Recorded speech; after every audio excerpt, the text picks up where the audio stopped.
যখন সূর্য থাকবে মাথার নিকটে, সূর্যের তাপে মাথার মগজগুলো টকবক টকবক করে ফুটতে থাকবে, মানুষগুলো নাফসি নাফসি বলতে থাকবে। জাহান্নাম যখন মানুষের দিকে ছুটে আসতে থাকবে, আর মানুষগুলো যখন বলবে আল্লাহ ওই জাহান্নামকে ফিরান, ওই জাহান্নামকে ফিরান, ওই জাহান্নাম যদি আমাদের কাছে চলে আসে, শিকল দ্বারা যেই জাহান্নামকে আপনি বেঁধে রেখেছেন, সেই জাহান্নাম আমাদেরকে পাকড়াও করার জন্য আজকে আমাদের দিকে দাবিত হচ্ছে আল্লাহ। সেই দিন সব মানুষগুলো বলতে থাকবে আপনি জাহান্নামকে ফিরান, আল্লাহ আপনি জাহান্নামকে ফিরান। সবাই চিন্তিত, সবাই পেরেশানিত।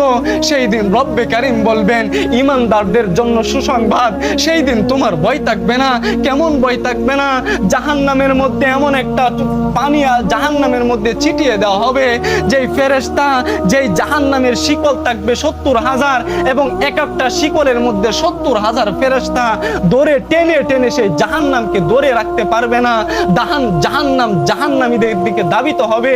সেই দিন যখন মুমিনরা বলবে আল্লাহ এই তো জাহান্নাম চলে এসেছে, এই তো জাহান্নাম আমাদেরকে গ্রাস করে নিচ্ছে, সেই আল্লাহই বলে দিচ্ছেন ফালা খাউফুন আলাইহিম ওয়ালা হুম ইয়াহজানুন, তোমাদের কোনো ভয় নাই। ওই দিন এমন একটা পানি জাহান্নামের গায়ে ছিটিয়ে দেওয়া হবে, জাহান্নামের গায়ে ছিটিয়ে দেওয়ার সাথে সাথে ওই জাহান্নাম দ্রুত বেগে পিছনে সরে যাবে। জোরে বলেন সুবহানাল্লাহ। দ্রুত পিছনে সরে যাবে। পিছনে সরার সাথে সাথে ওই মুমিন বান্দারা বলবে আল্লাহ এতক্ষণ পর্যন্ত যে জাহান্নামকে 70,000 ফেরেশতা 70,000 শিকলে, এক একটা শিকলের মধ্যে 70,000 ফেরেশতা ধরে রাখতে পারলো না, এমন কি পানি দিলেন যেই পানি পড়ার সাথে সাথে সেই জাহান্নাম পিছনের দিকে দৌড়ায়।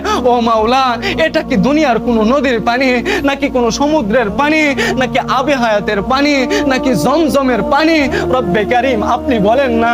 সেই দিন বলবে গোলাম তুমি শুনে রাখো, এটা কোনো আবে হায়াতের পানি না, এটা কোনো জমজমের পানি না, এটা কোনো সমুদ্রের পানি না, এটা কোনো শস্য দুনিয়ার জমিনের মোটরের পানি না, এটা হলো আমার দুনিয়ার জমিনের গুনাহগার বান্দাদের চোখের পানি। জোরে বলেন আল্লাহু আকবার। চোখের পানির এত মূল্য, ঈমানদারের চোখের পানির মাধ্যমে রব্বে কারীম তার জন্য জাহান্নামকে হারাম করে দেয়। সুবহানাল্লাহ।